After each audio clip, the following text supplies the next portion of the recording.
Subscribe करें और bell दबाएं ताकि कोई खबर रह न जाए।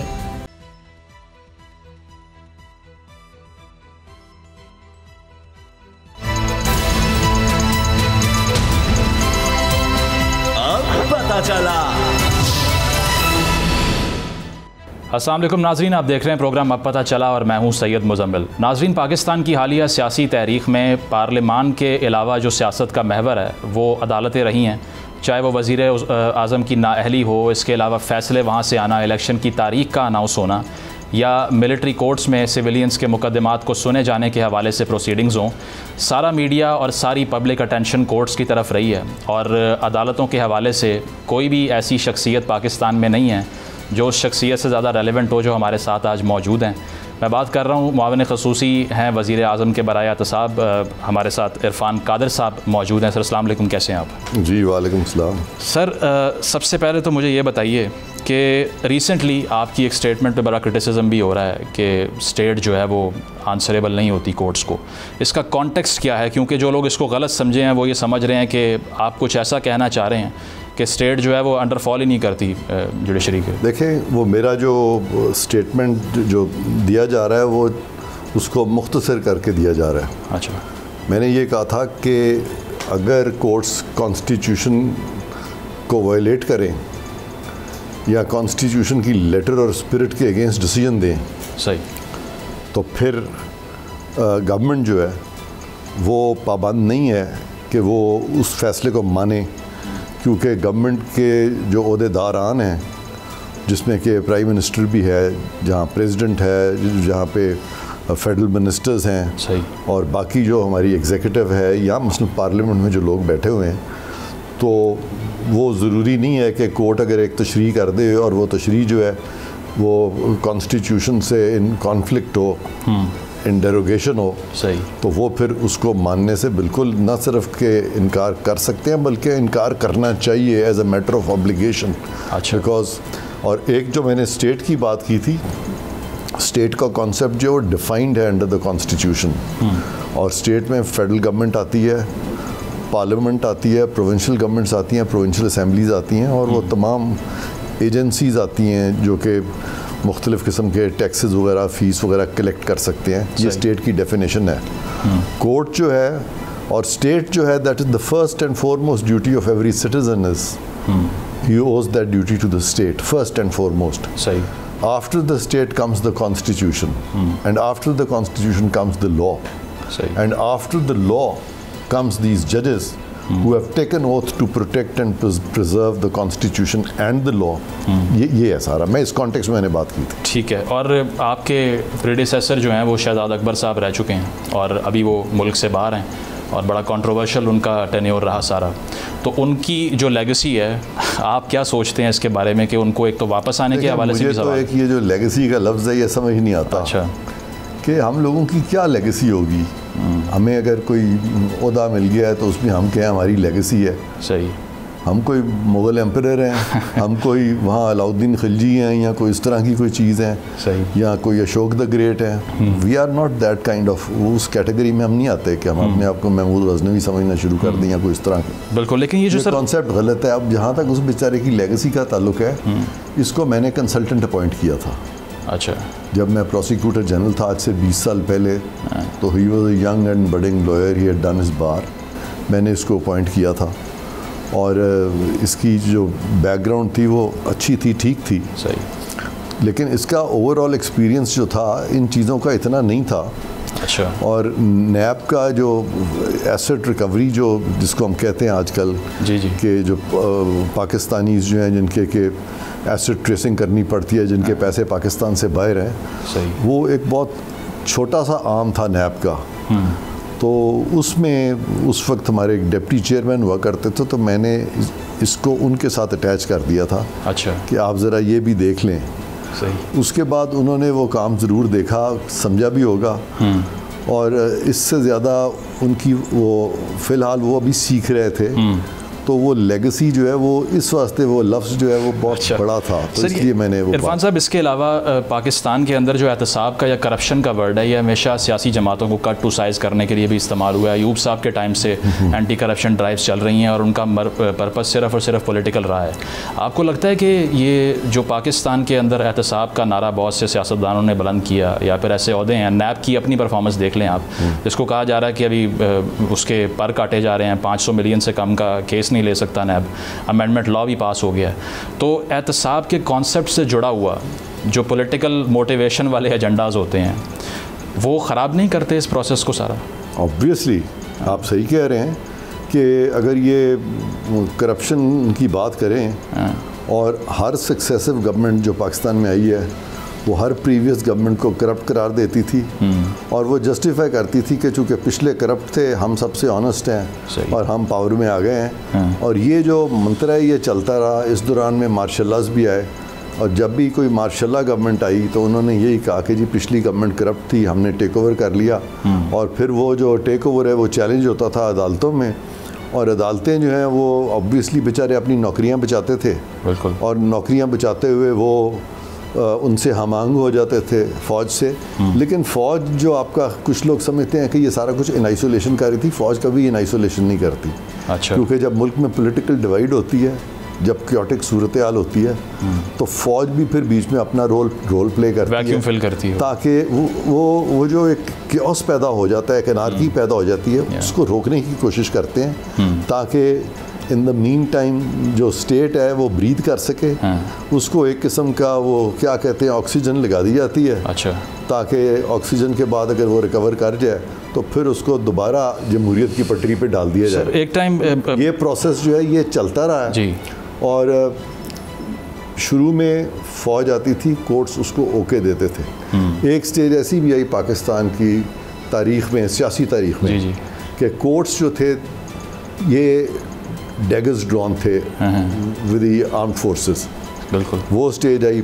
फिर कोर्ट्स की पॉलिटिकल पार्टी से एक चपकलिश चल पड़ी, राउंड रॉबिन लीग चल पड़ा ये। और ये सारा बड़े रिसेंट पास में हुआ है। 2017 में जो है। आपके सवाल का यही जवाब है कि एहतसाब जो है उस पर बिल्कुल ज़ीरो टॉलरेंस होनी चाहिए और वो अक्रॉस द बोर्ड होना चाहिए। सही। और उसमें ये चीज़ें नहीं देखनी चाहिए कि पॉलिटिकल इंजीनियरिंग हमने उसके ज़रिए करनी है, उसके ज़रिए पाकिस्तान के पॉलिटिक्स को रेगुलेट करना है। सही। या अपनी मर्ज़ी के पिक एंड चूज़ करना है ताकि हम अपने मुखालफिन को पिक करें और जो गवर्नमेंट साइड है उसको ना पिक करें। इरफान साहब, आपको जब ये ओहदा इवन हैंडेड अकाउंटेबिलिटी। सही। आपको जब ये ओहदा ऑफ़र हुआ तो आपके जहन में ये नहीं आया कि कहीं मेरे ऊपर भी पॉलिटिकल इंजीनियरिंग के इल्ज़ाम ना लगें कल को अगर मैं इस ओहदे को लेता हूँ? नहीं, मुझे जब भी कभी ओहदा ऑफ़र हुआ है, जब भी कभी हुआ है, सही, मैंने हमेशा यस की है। हमेशा मैंने समझा कि ये मेरी रिकग्निशन है एज ए प्रोफेशनल। बिल्कुल। और अगर मुझ पर किसी ने एतमाद किया है तो मेरी हमेशा कोशिश हुई है कि मैं उस एतमाद पे पूरा उतरूँ। सही। और ये बहुत कहा जाता है यहाँ पे कि लोग जो हैं वो ओहदा लेना नहीं चाहते। पाकिस्तान में हर शख्स ओहदा लेना चाहता है। बिल्कुल। मैं भी लेना चाहता था, मज़ीद भी लेना चाहता हूँ। लेकिन ये वाकई इंटरेस्टिंग हुआ है कि बावजूद कि मैं ये सब ओहदे लेना चाहता था, मुझे जाके किसी को कहना नहीं पड़ा। वो खुद ही मुझे मिल गया। To your doorstep. हाँ, वो मेरी असल में वो एक वीकनेस है, मैं अपने लिए बात कर नहीं सकता। अच्छा। लेकिन ओहदा जो है वो इंशाल्लाह आपको भी कभी मिलेगा तो ज़रूर लीजिएगा। ठीक है। शायद काकान अब्बासी साहब हों या जरदारी साहब हों, वो ये कह चुके हैं कि नैब को कम्प्लीटली अबॉलिश कर देना चाहिए। Do you support this notion? देखें, नैब का एक जो हमने रोल देखा है माजी में, ख़ास तौर पे पिछला जो पीरियड था पिछली गवर्नमेंट का, सही, वहाँ पे वो जो चेयरमैन साहब थे वो काफ़ी उम्र रसीदा हैं। तो मेरे से भी वो काफ़ी सीनियर हैं। आपने एक इंटरव्यू में कहा कि उनकी वीडियोस भी आ गई तो वो मज़ीद कॉम्प्रोमाइज़ हो गए। जी, मैं बल्कि उस तरफ ज़्यादा बात नहीं करना चाहता। लेकिन आपने खुद ही इशारा कर दिया। मैं उस तरह से बात नहीं करूँगा क्योंकि हर किसी का शर्म पर्दा भी रहने देना चाहिए। जी जी जी। तो लेकिन ये था कि उनकी वल्नरेबिलिटीज़ हो गई थी कुछ मॉरल इश्यूज़ पे। अच्छा। क्योंकि वो वल्नरेबल हो गए थे इसलिए उनको फोर्स किया जा रहा था एक साइड से कि आप हमारे मुखालफीन के ख़िलाफ़ केसेस बनाएं, और वो बनाते चले जा रहे थे। बिल्कुल। और उनकी जो इंडिपेंडेंस है वो कॉम्प्रोमाइज़ हो चुकी थी। तो ये चीज़ जो है नहीं होनी चाहिए। आप देखें कि बाहर के मुल्कों में अगर इस तरह की कोई ऑफिस को इस्तेमाल अगर किया जाए इन चीज़ों के लिए, सही, तो बाहर के जो मुल्क हैं वो लिबरल मुल्क हैं, हमारी तरह कंजर्वेटिव नहीं है, लेकिन वो मुल्क बड़े कंजर्वेटिव हैं अपने लीडर्स के बारे में।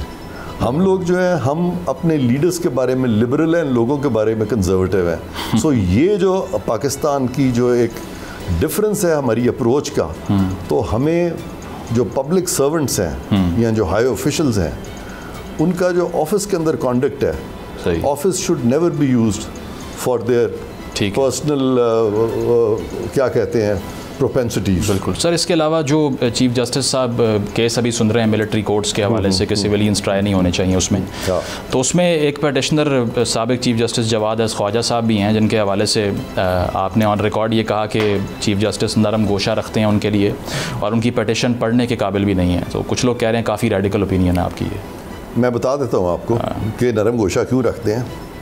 ये जब इलेक्शन का केस चल रहा था तो I was representing election commission, जहाँ पे कि सुप्रीम कोर्ट ने डेट दे दी थी 14 मई की। जी। वहाँ पे चीफ जस्टिस साहब अपने ब्रदर जजेस को भी तकरीबन नाराज़ कर चुके थे और अपनी मर्ज़ी से उन्होंने एक बेंच कॉन्स्टिट्यूट कर दिया था जी, और वो बेंचेस कॉन्स्टिट्यूट करते चले जा रहे थे। सही। उस दौरान में वो बहुत ज़्यादा अंडर स्ट्रेस थे उन दिनों में। मैं भी सामने बैठा हुआ था और उन्होंने बड़ी इमोशनल तकरीर शुरू की, और उस इमोशनलिज्म के दौरान उन्होंने बताया कि जजेस पे कितने प्रेशर्स होते हैं। ऑब्वियसली वो अपने प्रेशर से रिलेट कर रहे होंगे कि मुझ पे कितना प्रेशर पड़ गया जी। तो जब वो ये सारी बातें कर रहे थे कि जजेस पे कितने प्रेशर्स होते हैं, तो फिर उनको एकदम ये ज़हन में आए मसूफ़ जवाद ख्वाजा। अच्छा। और कहने लगे देखें वो इतना अरसा उन्होंने गुजारा लेकिन वो कभी बात नहीं कर सकते थे, बोल नहीं सकते थे। आखिरकार उन्होंने एक किताब लिख दी और वो किताब जो है उसमें वो ये बड़ी पढ़ने वाली चीज़ है, फलाना है, ये वो है। तो मेरी बारी नहीं थी उस वक्त, मेरा केस भी उस वक्त केस सुना जा रहा था, लेकिन उस वक्त कोई और लॉयर पेश हुआ था। अब ये चीज़ जो थी इतनी रेलेवेंट थी कि जब सुप्रीम कोर्ट में केसेस लगते हैं तो केसेस में या तो फैक्ट्स देखे जाते हैं या लॉ देखा जाता है या जुडिशल प्रेसिडेंट्स देखे जाते हैं। वो जो जजेस के जो रिटायर्ड जजेस जो अपनी फीलिंग्स जो वेंट कर रहे होते हैं, it is never a part of the court proceedings. Interesting मुझे पता था कि उसमें बहुत सारी चीज़ें झूठ लिखी हुई हैं। अच्छा। मैं ये नहीं कहूँगा कि जवाद ख्वाजा जो है वो उस तरह से झूठा है, ज़िंदगी में उसने सच भी बोला होगा। वो लोग कहते हैं आपका पर्सनल कोई वंडाटा भी है उनके साथ। हाँ, उसकी नहीं, वो पर्सनल है। अच्छा। उसकी प्रॉब्लम है। अच्छा। उससे अगर कोई दुनिया में ज़िंदगी में डिसएग्री करे तो वो समझता है कि वो डिसऑनेस्ट है और ये अकेला ऑनेस्ट है। उसकी पर्सनैलिटी एक प्रॉब्लम है उसकी। सही। उसकी ये प्रॉब्लम है। तो वो चूँकि उसमें झूठ लिखा हुआ था सारा।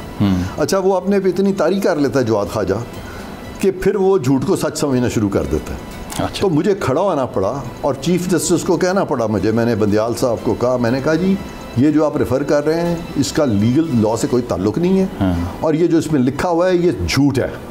अच्छा। ये झूठ है। मैंने खड़े होकर कहा और मैं समझता हूँ कि चीफ जस्टिस साहब ने उस वक्त अच्छा किया कि वो खामोश हो गए। अच्छा। उनको बात समझ आ गई, क्योंकि नॉर्मली तो वो बहुत नाराज़ हो जाते हैं अगर कोई उनकी मर्ज़ी की बात ना करे, लेकिन यहाँ पे वो समझ गए कि ये जो उन्होंने बात की है गालिबन वो सही। आपने इसके अलावा ये भी कहा कि जवाद अस ख्वाजा साहब जो है वो पब्लिक इंटरेस्ट में पटिशन कर ही नहीं सकते, इसका रैशनल क्या है? नहीं, मैंने ये नहीं कहा। अच्छा। मैंने कहा कि ये जो पब्लिक इंटरेस्ट में कर रहे हैं असल में deep down it is his own vested interest. How is that? हाँ, excellent question. Because in the last 75 years and now I think Jawad Khwaja must be around 75 so or maybe 74. Jawad Khwaja has never ever filed a petition in public interest. Acha. Before he became a judge, then he retired, then even several years after retirement he never filed a single case. So do you think somebody has persuaded him to do this or क्या है? I think उनको खुद कोई चीज़ pinch की है। अच्छा। उन्होंने अपने आप को देखा है भाई यारो मददगार। ये जजेस के लिए बड़ी मुसीबत होती है ना, अगर आपका कोई अजीज़ या किसी केस में फंस जाए तो क्या करेंगे आप? उस वक्त आप आईजी को फ़ोन करेंगे? आईजी को तो आप कर ही नहीं सकते। वो साकिब निसार ने किया था, आईजी को बुला लिया था, आईजी को कि इजाजुल हसन के घर में कुछ स्ट्रे बुलेट आई थी। जी जी। तो बुला लिया था, हालांकि वो गलत था। Chief justice should then go to the thana and lodge an FIR in a personal case. How can he use his office and using his office start calling these people. तो therefore what Jawad Khawaja could have done was कि he could have gone to the SHO.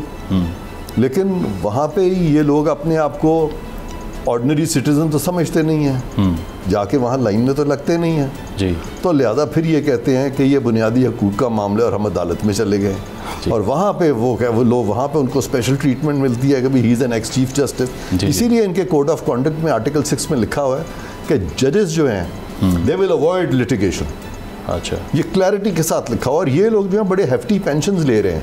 बिल्कुल. They are taken care for their rest of their lifes because ताकि इन बेचारों को दफ्तरों में ना जाना पड़े, सिफारिश ना करनी पड़े, अदालतों में भी ना जाना पड़े. इसीलिए ये बातें कोड ऑफ कॉन्डक्ट में लिखी हुई हैं. सही. बिकॉज बहुत सारे जो जजेस होते हैं उस वक्त के वो इनके मरून मिन्नत होते हैं, पता नहीं किस किस को इन्होंने जज बनाया होता है सारा. तो वो एक ऐसी पोजीशन इनकी होती है कि they can dominate the will of those जजेस. आपका जो इंटरप्रिटेशन है कॉन्स्टिट्यूशन की, उस पर क्रिटिक्स कहते हैं कि बड़ी लिटरलिस्ट है. कुछ लोग मैकियावेलियन भी कहते हैं आपको कि बड़ा आप जो है वो यूटिलिटेरियन पर्सपेक्टिव से लॉ को जो है वो बड़े अच्छे तरीके से प्रेजेंट करना जानते हैं, और कुछ जजेस भी इंटिमिडेट हो जाते हैं आपसे. Why is that? क्या वजह है इसकी? देखिए मैं बताता हूँ भी आपको कि लीगल इंटरप्रिटेशन जो है ना वो एक होता है रिजिड. क्योंकि 184(3) में भी जो आप बात कर रहे हैं किसी और मैं आता हूँ आहिस्ता आहिस्ता हम करेंगे, आपसे सारी बात करेंगे कि आप लॉ को रिजिडली इंटरप्रेट उस तरह से करना भी नहीं चाहिए. और आपने जो मेरे बारे में ये बात की कि मैं बहुत क्रिटिक्स कहते हैं, मैंने कहा क्रिटिक्स कहते हैं. हाँ हाँ, मैं क्रिटिक्स की बात कर रहा हूँ, क्रिटिक्स की बात कर रहा हूँ. I want to dispel all that because मैं समझता हूँ कि हर जो कॉन्स्टिट्यूशन है, कॉन्स्टिट्यूशन हर प्रोविज़न उसकी एक लेटर होती है, एक स्पिरिट होती है. और कॉन्स्टिट्यूशन के प्रोविजन को इन आइसोलेशन नहीं पढ़ा जाता. जी जी. जिस तरह कुरान शरीफ है फॉर एग्जांपल, और भी वहाँ पे एक जगह लिखा हुआ है और नमाज के पास मत जाओ, तो अगली लाइन छोड़ दे नशे की हालत में हो. ये रोज़ जज साहिबान बहुत सारे लोग वकला जो है वो नशे की हालत वाली बात छोड़ देते. तो मैं उनको बता देता हूँ कि पूरा पढ़ लें, उसमें वो नशे की हालत का भी लिखा हुआ है. तो इस वजह से जब वो फ्लीटिंग आर्गूमेंट्स में जब वो मेरी बात का जवाब नहीं दे सकते तो फिर वो मेरे ख़िलाफ़ एडजेक्टिव्स की ज़बान बोलते हैं. अच्छा. तो मैं उनको कहता हूँ कि खुदारा मुझसे ज़रूर आप डिसएग्री कीजिए, लेकिन मुझे ये ज़रूर बताइए कि मैंने कौन सी बात जो है वो आइन की फ़लानी शिक के ख़िलाफ़ की है. वो नहीं बताते जी, वो आपने भी नहीं बताई. सही. वो तो क्रिटिक्स को कोट करने वाली बात है, लेकिन जस्टिस नहीं, आपको भी मतलब आप बहुत पाकिस्तान के बेहतरीन एंकर्स में से है. Thank you honoured. और you have a long way to go माशाल्लाह. तो फॉर द फ्यूचर आपको ये चाहिए. आई नो टाइम कम होता है, इतने डाइवर्सिफाइड सब्जेक्ट्स हैं जिनसे आप डील कर रहे होते हैं. बिल्कुल. लेकिन जब भी क्रिटिक्स की बात करें जी, तो उसको पहले असेस भी कर लें. क्रिटिक्स की बात में वजन जो है वो उसमें वो ढूंढें, बिलीव करें उनमें, believe in the critics, but then see what reasoning they are advancing. And if you can't find that reasoning then I think one should not. हाँ, मोस्टली उनकी कंसिडर कर सकते हैं. जी जी. उनकी वो एक रीज़न ये भी सुप्रीम कोर्ट का फैसला बाइंडिंग ना होने की जो आपकी बात है वो ये प्रेजेंट करते हैं कि आपने कोर्ट एंड कोर्ट यही कह दिया कि बाइंडिंग नहीं होगा मिलिट्री कोर्ट्स के हवाले से सुप्रीम कोर्ट का फैसला. तो अब वो कॉन्टेक्स्ट को कैसे गलत समझ रहे हैं आपको लगता है? नहीं, मैंने तो कई दफ़ा खुद as attorney general supreme court को कह दिया था कि हम आपका फैसला इसलिए नहीं मानेंगे कि it can not be implemented, it runs counter to such and such provision of the constitution. अच्छा. फॉर एग्जाम्पल एक केस में सुप्रीम कोर्ट ने कहा था कि नेशनल अकाउंटेबिलिटी ब्यूरो जो है it should file a reference against a certain individual. Order कर दिया था टू फाइल ए रेफरेंस. सही. तो उस वक्त के चेयरमैन नैब थे एडमिरल फसी बुखारी मरहूम. तो उन्होंने मेरा ओपिनियन लिया था. उन्होंने कहा जी मेरे लॉ में तो ये लिखा हुआ है कि reference is to be filed by the chairman after assessment of all the facts and then come to a specific conclusion that whether it is just and fair to file a reference that a matter is trial worthy and it is to be filed in the accountability court. But here Supreme Court is dictating. Can they dictate? I said no, they cannot dictate. तो जब supreme court ने कहा NRO bench में implementation पे कि why it is not being implemented, तो I said it won't be implemented because it is not within the confines of law. सही. तो ये मैंने कहा था. लोग समझते हैं कि एज कोर्ट का जब डिसीजन अकॉर्डिंग टू लॉ होता है उसकी स्ट्रेंथ होती है. मेरी भी स्ट्रेंथ उसी में है कि अगर मैं अकॉर्डिंग टू लॉ बात करता हूँ। Sure. अगर मैं अकॉर्डिंग टू लॉ बात नहीं करूँगा तो फिर मेरी भी कोई स्ट्रेंथ। ठीक है, पॉइंट आ गया। इस पे नाज़रीन गुफ्तगू जारी रहेगी, एक ब्रेक शामिल करते हैं प्रोग्राम में और ब्रेक के बाद इन्हीं मौज़ूआत पे मज़ीद बात करेंगे। Stay with us. अब पता चला। वेलकम बैक नाज़रीन। ब्रेक से पहले इरफान कादिर साहब से गुफ्तगू जारी थी और अब ब्रेक के बाद आपके लिए सरप्राइज़ ये है कि हमारे पास अब एक की बजाय 2 गेस्ट आ चुके हैं और मुनीब कादिर साहब भी हमारे साथ मौजूद हैं, जो इरफान साहब के साहबजादे हैं, लॉयर हैं और एक्टिविस्ट भी हैं, तो उनको भी हम वेलकम कर लेते हैं। Munib, welcome to the show. बहुत शुक्रिया जी। इरफान साहब से तो बहुत से लोग अग्री करते हैं, घर में एग्रीमेंट है ये नहीं, आप इनके पॉलिटिकल स्टांस को काउंटर करते हैं easily and he let's you have that space और नॉट? जी बिल्कुल, मैं एक तो रोल प्ले बहुत करता हूँ। जब हमारी घर पे कॉन्वर्सेशन हो रही होती है तो मैं जज का रोल प्ले करना शुरू कर देता हूँ कि ओके ठीक है, आपने अभी एक आर्गूमेंट की है और मैं बेंच पे बैठा हूँ और मैंने मुझे ये आर्गूमेंट अगर नहीं एक्सेप्ट करनी है तो मैं क्या काउंटर आर्गूमेंट पेश करूँगा, तो मैं उस रोल में चला जाता हूँ कि you know the claims that you making you completely believe in them. लेकिन दूसरी साइड के लिए भी हमेशा हमें प्रिपेयर होना होता है, बिकॉज मैं खुद पर्सनल लाइफ में भी ये करता हूँ कि मेरे खुद के इतने कंट्रोवर्शियल व्यूज़ होते हैं, तो मैं वो when I go public with my views मैं पहले सोचता हूँ दूसरी साइड क्या कहेगी। तो एक तो वो होता है, लेकिन कभी कभार ये कि एक पर्सनैलिटी डिफरेंस है हमारे में। वो ये कि my father is an optimistic person by and large, तो उनकी एक पॉजिटिव व्यू है about things and that's a very good thing. It's very good for one's mental health as well. Irfan साहब, ये जो ओपिनियन आपने अभी सुनी है ये आपसे नेक्स्ट जनरेशन की है और ये जेन्युइन इतनी है कि अगर हम फैक्ट्स की भी बात करें तो रूल ऑफ लॉ में पाकिस्तान 130th नंबर पे है out of 139 countries. Why is it so कि हमारे यहाँ पर जो नेक्स्ट जनरेशन में पेसिमिज़म भी इतना ज़्यादा है, फिर रूल ऑफ लॉ का भी मसला है, जुडिशरी की अगर हम बात करें तो बैकलॉग में इतने केसेस पड़े हुए हैं, लेकिन सारी जो एक्टिविज़म हो रहा है, जो मीडिया कवरेज होती है, वो सिर्फ चंद शख्सियात के केसेस पे ही होती है। So how to fix all this mess? देखिए, सबसे पहले तो ये वजह देखें कि ये वजह क्यों है, why so much pessimism. The root cause of pessimism is that we are not ready to listen to each other. We don't listen to the other point of view. And because of that, there is a lot of chaos in Pakistan. I mean, in any democratic dispensation in this world, whether the developing countries हैं या और countries हैं, तो वो इस तरह से वो इस इतनी ख़राब चीज़ें नहीं होती वहाँ पे कि आपस के जो आपके इंस्टीट्यूशंस हैं वो इंस्टीट्यूशनल क्लैश शुरू हो जाएं। हमारे यहाँ रिपीटेड इंस्टीट्यूशनल क्लैशेस जो हमें नज़र आते हैं, वो जो क्लैशेस के फ्लैशेस हैं, that leads to this kind of then pessimism, because we get to see this यानी this kind of turmoil on daily basis. तो वो जो एक पीसफुल एग्जिस्टेंस होता है in a nation where people psychologically feel, मसलन आपके अपने प्रोग्राम्स निकाल के देख लें, इतने पैशनेटली आपस में लड़ाइयाँ हो रही होती हैं कि हम दूसरे का पॉइंट ऑफ व्यू जो है ना वो समझते हैं कि गलत है, दूसरा भी एक दूसरे को हम अकोमोडेट करने को तैयार नहीं होते। बिल्कुल। और ये जो पोलराइजेशन है इसको हमें कम करना होगा, एक दूसरे के पॉइंट ऑफ व्यू को समझना होगा, ताकि at the end of the tunnel हमें वो लाइट नज़र आए। ठीक है मुनीब, ये जो जुडिशरी की हम बात कर रहे हैं, you being a lawyer as well, आपकी भी ऑब्जर्वेशन होगी इस पे। तो मैं जिस तरह से बता रहा था, तकरीबन 19 लाख पेंडिंग केसेस हैं इस पॉइंट पे जिनको सुनने का इंतज़ार किया जा रहा है, और कुछ केसेस में ब्लैंकेट बेल्स मिल जाती हैं कुछ शख्सियात को, कुछ में केस भी नहीं लगता। So as a lawyer how do you see this situation कि ये मैल फंक्शन क्यों है? मैं फिर से यही कहूँगा कि जो हमारी सबसे सीनियर जुडिशरी है, अभी आप उनकी रीसेंट जितनी भी जूरिस्प्रूडेंस हुई है, जो भी उन्होंने जिस नौयत के केसेस सुने हैं, तो वो सारे सियासी केसेस हैं। वो सब ये हैं कि जी इलेक्शन कब होना चाहिए, वो सब ये है कि कौन पंजाब में हुकूमत फॉर्म करेगा, कौन नहीं करेगा, एंड ये जो आपकी अशराफिया है जो सियासी, सब उनके बारे में अब बन चुका है। It's become all about them. जबकि एक आम आदमी की जो प्रॉब्लम्स होती हैं या जो एक इंडिविजुअल क्राइम्स होते हैं इतने संगीन किस्म के, वहाँ अगर आप देखें तो so many of them have been left unaddressed. Chairman Tehreek Insaf का जो केस है, ये आपको क्या लगता है कि किस तरफ जाएगा इसके बाद? क्योंकि मिलिट्री कोर्ट्स की बहुत से लोग कहते हैं कि ये सारा जो चल रहा है मुल्क के अंदर, अल्टीमेटली वो भी इसी निर्गे में आ जाएंगे। तो आपको लगता है कि देखिए, इसमें तो कोई शक नहीं है कि चेयरमैन तहरीक इंसाफ जो हैं वो एक पॉलिटिकल पार्टी को हेड कर रहे थे। ये वो पॉलिटिकल पार्टी है जिसके ज़रिए वो पाकिस्तान के प्राइम मिनिस्टर बने, और जब ये प्राइम मिनिस्टर नहीं रहे तो इन्होंने एक कल्ट फॉर्म की, और उस कल्ट में इन्होंने ये लोगों में इनकलकेट किया कि जिस तरह मर्ज़ी हो, I must come back into power, और लिहाजा कोई भी अगर हमारे रास्ते में आएगा तो हम उसको बीच में से हटाएंगे। हकीकी आज़ादी की जंग हाँ, हम उसको, ये एक आज़ादी की जंग हो गई है। जी जी। तो बहुत से लोग इससे पहले आए, 2-2, 3-3 दफ़ा उनको प्राइम मिनिस्टरशिप से हटाया गया, निकाला गया। इवन जुल्फ़िकार अली भुट्टो साहब को तो फांसी तक लगी।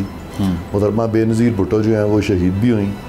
और वो उसके बावजूद ये नहीं होता था कि अगर पॉलिटिकल डिफरेंसेस हैं और अगर फॉर एग्जांपल कभी आर्मी रूलर्स आए भी हैं, अभी तो थे, कोई आर्मी रूलर था भी नहीं, लेकिन अगर आए भी हैं तो उसमें ये डिस्टिंक्शन कर ली जाती थी कि it is not the institution, it is one army commander personality who because of chain of command had to control, and therefore whatever evils were associated with the individual, not with the institution. ये fact therefore ये जो psyche है कि हम supreme court के ऊपर चढ़ दौड़े या अपनी इंस्टीट्यूशंस पे चढ़ दौड़े या हम GHQ पे अटैक कर दें, हम कोर कमांडर घर में घुस जाएं, आर्मी इंस्टॉलेशंस में घुस जाएं जहाँ पे हमारे सेंसिटिव इंस्टॉलेशंस हैं, हमारी सिक्योरिटी इंस्टॉलेशंस हैं, हम वहाँ पे चले जाएं, तो ये साइकी पहली दफ़ा पाकिस्तान की 76 साल एग्जिस्टेंस में पहली दफ़ा सामने आई है, which is extremely damaging to the fabric of the state. Irfan साहब, ये फैक्ट ठीक है कि उनके दौर में भी 25 सिविलियंस का ट्रायल हुआ मिलिट्री कोर्ट में? हाँ हुआ, ये ठीक है। अच्छा, उनके दौर में भी हुआ, उससे पहले भी हुआ, और उस वक्त तो किसी ने कोई फंडामेंटल राइट्स की बात नहीं की। लेकिन आज आपके प्रोग्राम की वसातत से मैं ये आपको बताना चाहता हूँ और आपसे पूछना भी चाहता हूँ कि आपको सबसे पहली चीज़ तो ये है कि जो मिलिट्री कोर्ट का प्रोसेस है, इज़ इट फेयर ट्रायल और नॉट? फेयर ट्रायल में होता क्या है? फेयर ट्रायल में सबसे ज़रूरी चीज़ जो है ना, sine qua non essential condition of a trial is there has to be a trial. जी जी। ट्रायल होता है when evidence is led on both the sides, when both the sides have representation of lawyers, this is what trial is. ठीक है। उसके बाद appeal का process होना चाहिए, अपील होनी चाहिए, वहाँ पे अपील इज प्रोवाइडेड।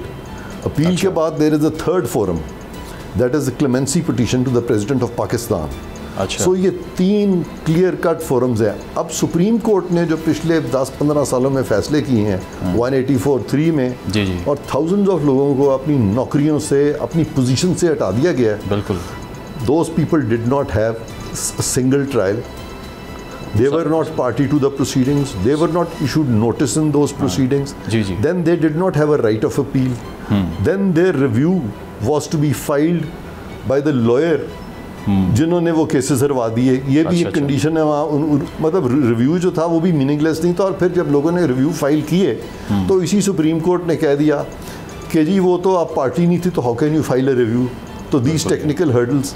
ठीक है। तो इसी वजह से ये 2 फिर नए कानून लाए गए ताकि जिन लोगों से इनजस्टिस हुआ है, जिनके फंडामेंटल राइट्स वायलेट हुए हैं, which is the most basic fundamental right, मैं आपसे पूछ रहा हूँ, which is the most basic fundamental right? To appeal में भी इन केसेस और what? We have under the constitution fundamental rights. It is your inalienable right to be treated in accordance with law.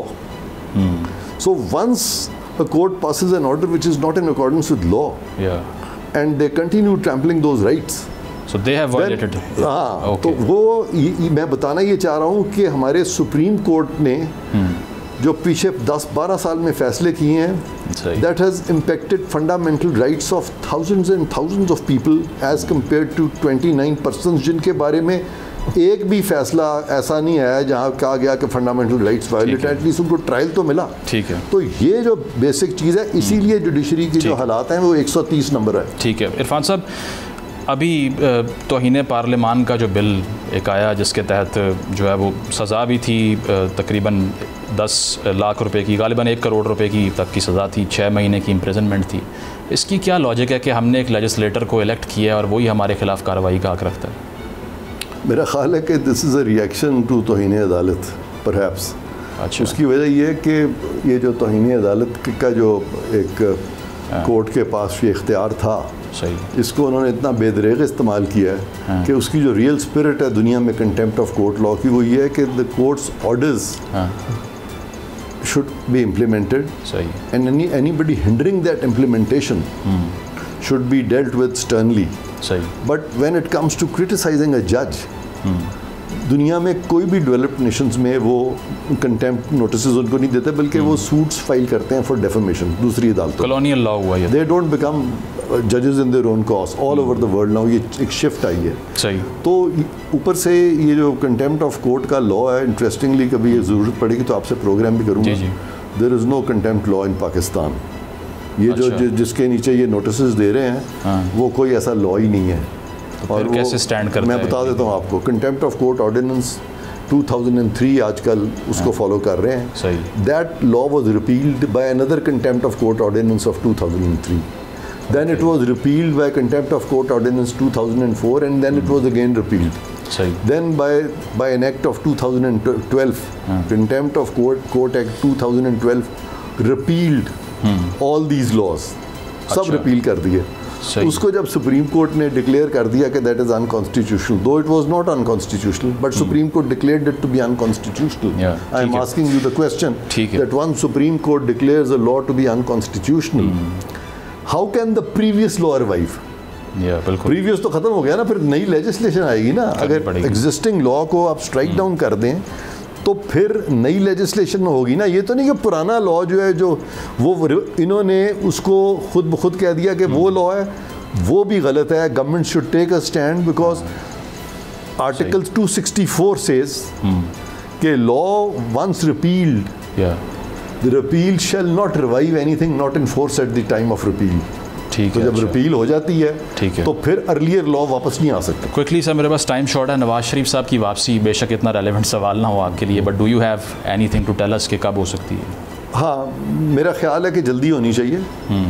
उसकी वजह यह है, मैंने वो case सारा देखा हुआ है। अच्छा। उनकी जो दुख्तर हैं मरियम नवाज साहिबा, उनका भी केस मैंने किया था। तो हाई पावर कमीशन में इसमें वो एक्विट हो गई हैं। अच्छा। नहीं, मैं उस कमीशन में नहीं हूँ। अच्छा। लेकिन मुझे चूँकि इस केस का पता है। हाँ। और वो जो ये जो नया कानून बना है, सही, उसके तहत भी जब रिव्यू फाइल होगा पनामा केस के खिलाफ या अपील फाइल होगी पनामा केस के खिलाफ, अच्छा, तो वो जो फाउंडेशन बनी थी उस अकाउंटेबिलिटी कोर्ट की प्रोसीडिंग्स की, अगर वो सुपर स्ट्रक्चर, वो फाउंडेशन ही गिर जाती है तो super structure will automatically fall. तो it's now I think it should be quick. Jahangir Tareen साहब भी फिर रिज्यूम हो जाएंगे। उनका तो अगर आप मेरा पिछले चंद सालों के देखें vlogs, I have been consistently saying कि ताहयात नाअहली और नाअहली थ्रू कोर्ट्स जी नहीं होनी, they don't have this mandate. ठीक है। Munib, last question to you, election पे क्या बैठ है आपकी 2023 और 24? उम्मीद है कि 2023 में हो जाना चाहिए। अगर मियाँ नवाज शरीफ वापस आ रहे हैं, तो शरीफ ला रहे हैं, तो इसका मतलब कि कहीं ना कहीं तो जो पॉलिटिकल प्लेयर्स हैं उनको भी पता है कि इलेक्शंस आर नियरिंग और वो बिल्कुल करीब है। बस मुझे ये महसूस होता है कि अगर लेवल प्लेइंग फील्ड देना है सारों को, तो जितनी भी पुरानी इस तरह के फैसले थे जिसमें आपने डिस्क्वालीफाई कर दिया था सियासी लीडरों को, और बिल्कुल फ्लिमजी ग्राउंड्स के ऊपर, उनकी ज़्यादा नज़रसानी होनी चाहिए। और केयर टेकर गवर्नमेंट्स का रोल, how do you see that Punjab में जो है, और उसके अलावा इज इट लेजिटिमेट कि जो इतना इख्तियार है उनके पास? देखिए, वो उनके पास जो इतना इख्तियार है कि या वो लेजिटिमेट है। बीच में जो इलेक्शन उन्होंने कहा था कि जी हम लोग वो पंजाब के अंदर करवाएंगे, और इलेक्शन कमीशन ने फिर कहा था कि अभी हो नहीं सकता। सही। क्योंकि जो सिक्योरिटी स्टेट है और जो फंड्स को लेकर मामलात हैं। अच्छा, I am sorry, I am interrupting. वो आपका जो क्वेश्चन है legitimacy of care taker governments, जी, इससे थोड़ी वजाहत करें, बिकॉज मुझे समझ नहीं आया था। इसमें जो सारी अपोजिशन है इन जमातों की, पीडीएम की अपोजिशन है, वो ये कहती है कि इतना इख्तियार इनके पास, और दूसरा ये कि ये अपने टेन्योर से तजावुज़ कर रहे हैं। इस पर आपने जवाब दिया था कि बेशक 100 साल इलेक्शन ना हो, ये चल सकते हैं। एग्जैक्टली, यही मैं, एंड मुनीब नोज दिस। उसमें यह है कि केयर टेकर सेटअप आता है जब असेंबलीज जो है अपनी मुद्दत पूरी करती हैं या असेंबलीज डिसॉल्व होती हैं, ठीक है, तो दे आर देयर, वहाँ पे नहीं लिखा हुआ कितनी देर। सही। तो देयरफॉर अगर इलेक्शंस जो है किसी वजह से डिले हो जाते हैं तो article 254 takes care of that, और आर्टिकल 254 के नीचे elections would still be valid. जो बात मैं कह रहा था, at the same time you cannot, अगर ये वाली रीजनिंग मान लें कि केयर, क्योंकि मुद्दत तो दी नहीं है, तो अगर आप कहते हैं केयर टेकर खत्म हो गए, तो are you going to leave the country in anarchy without a government because there are no elections? ठीक है, बहुत बहुत शुक्रिया इरफान साहब आपका, मुनीब साहब आपका, बहुत शुक्रिया। और प्रोग्राम नाज़रीन आपने मुलाहिज़ा किया, ओपिनियन से आप डिसएग्री करें या एग्री करें, लेकिन बात यह है कि पॉलिटिकल स्टेबिलिटी के लिए लॉ को सीरियस लेना पड़ेगा, कॉन्स्टिट्यूशन को सीरियस लेना पड़ेगा, और उम्मीद यही करनी चाहिए कि ये साल इलेक्शन का साल हो ताकि फ्रेश मैंडेट हो और साथ साथ जो इकनॉमिक पाकिस्तान के मसाइल हैं उनको फिक्स कर सकें। प्रोग्राम देखने का बहुत शुक्रिया। अल्लाह हाफ़िज़। अब पता चला। ईद उल अज़हा पर कुर्बानी के लिए एहतियाती तदाबीर। कुर्बानी करते वक्त सफाई सुथराई का खास ख्याल रखें। तजुर्बेकार शख्स से जानवर ज़िबा करवाएं। जानवर को एहतियात के साथ जमीन पर गिराएं। जानवर ज़िबा करते वक्त अपने आप को जख्म लगने से बचाएं। कुर्बानी करते वक्त तमाम इस्लामी उसूलों को मलहूज़े खातिर रखें। कुर्बानी के बाद खून पर चूना डालें। कुर्बानी के आलाइशों और बाकियात को खुली जगह पर ना डालें। जानवरों के फुजले और आलाइशों को महफूज तरीके से तल्फ करें। गंदगी फैलाने से गुरेज करें और हुकूमती हिदायत पर अमल करें। एहतियात और सफाई सबसे अहम है। अपने मुल्क को साफ रखें और पाकिस्तान को बदलें बोल के साथ। बोल की सफाई मुहिम का हिस्सा बनने के लिए अभी इस नंबर पर राब्ता करें 0337 0310 377 ताकि बोल आपकी शिकायत मुतल्लिका इदारों तक पहुंचा सके।